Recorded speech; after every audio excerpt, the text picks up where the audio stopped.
They have already done this, to actually meet with the governor or to meet with Chris Sununu, who is in our district on the executive council. Fortunately, we have, in my opinion, a very reasonable 5-member executive council right now.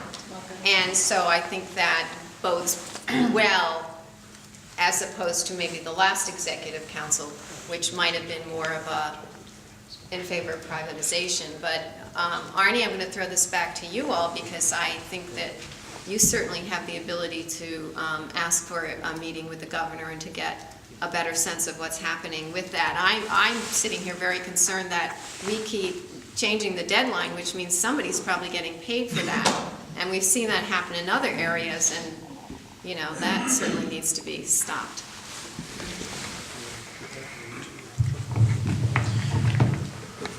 I should add that MGT, who is the one that got the $171,000 for the study that's not showing up, they haven't been adding, thankfully, any more money to their contract.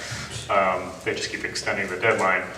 The George Vos, who's running the team that works here, was a commissioner of corrections in Massachusetts and Rhode Island, and then went into private industry and has been running companies like the one that he's evaluating. So take that for what it's worth.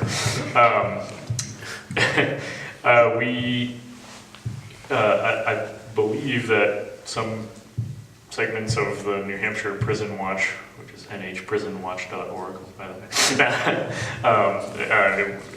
they have been meeting, several have been meeting. I think Diana met with the governor last week. Yeah, so the president of the State Employees Association met with the governor on a number of things, but this was one of the issues to find out, because what she's stated is that she wouldn't do something like this unless it was going to provide a significant benefit to the state.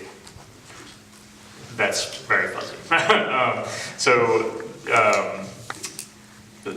The executive council, we've met with them during their candidacy for the new ones and the incumbents at various points over the last 2 years. And you know, although the newly elected ones, so that's Colin Van Ostern, Deborah Pignatelli, and Chris Pappas, have all indicated that they're against doing this. They want it to go back to the legislature. They want to do it the right way. Ray Burton has been a little more wishy-washy about it. I think what he gets concerned about is telling his constituents in the North Country that we can't build a private prison there, and add jobs. And we've tried to tell them they don't actually want to build it up there. But private prisons generally don't want to build in remote places because of the cost of transporting prisoners to hospitals or to their legal counsel or to the courts. So they avoid, that's one of those costs that they shave.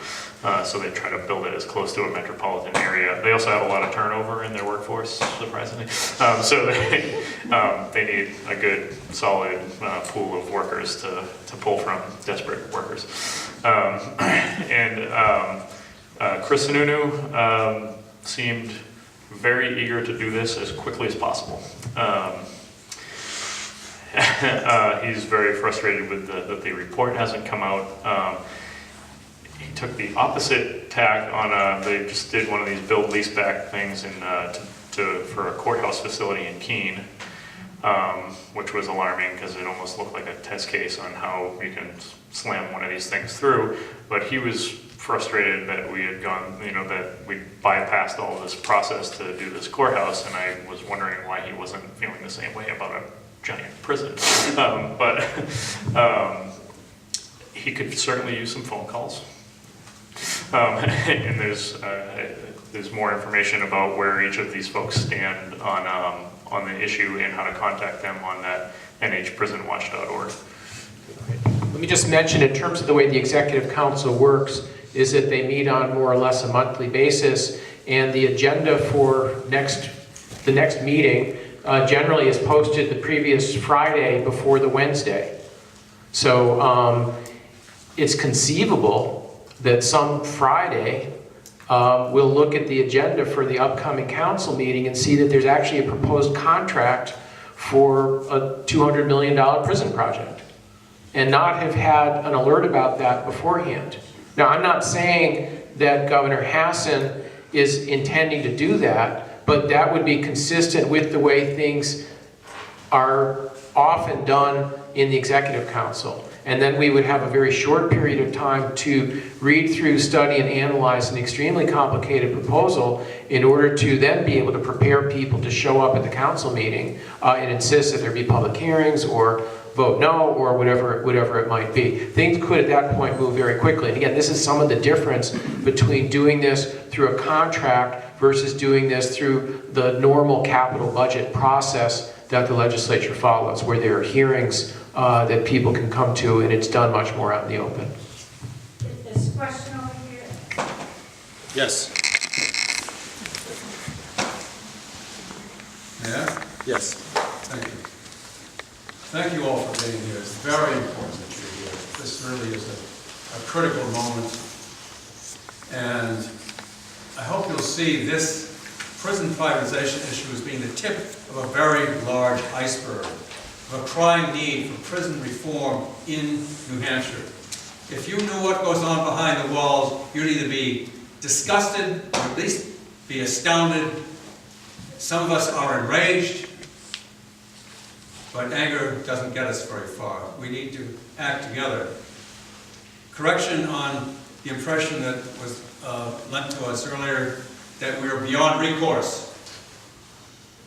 It's too late to file legislation. Well, Arnie has already pointed you to an anti-prison privatization bill already filed, which is going to be heard this Thursday afternoon at 1 o'clock in room 204 of the House Legislative Office Building, which is right behind the State House.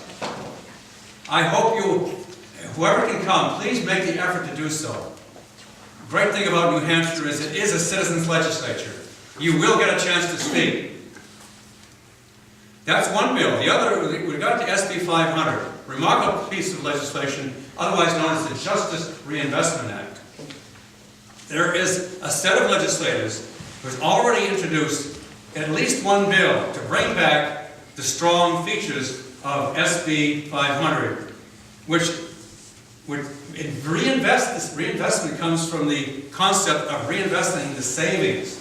And we saw over at least a several-month period the bill begin to work with a decline of a few hundred in the prison population and some savings resulting. So though some good features are going to be reintroduced in this legislature, the legislation is already there. The hearing on those bills not yet scheduled, but will be scheduled in the near future. Please, your being here again is very important because so little attention is paid to criminal justice issues in this state.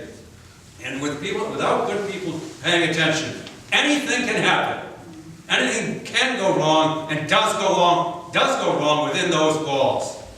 So this is the tip of the iceberg of a larger set of concerns, and I hope you'll, having shown some concern by being here, for which I'm so grateful, you'll continue to stay tuned, pay attention, be aware, learn more, and then we can work together to make some real changes here, starting with defeat of the private prison privatization proposal.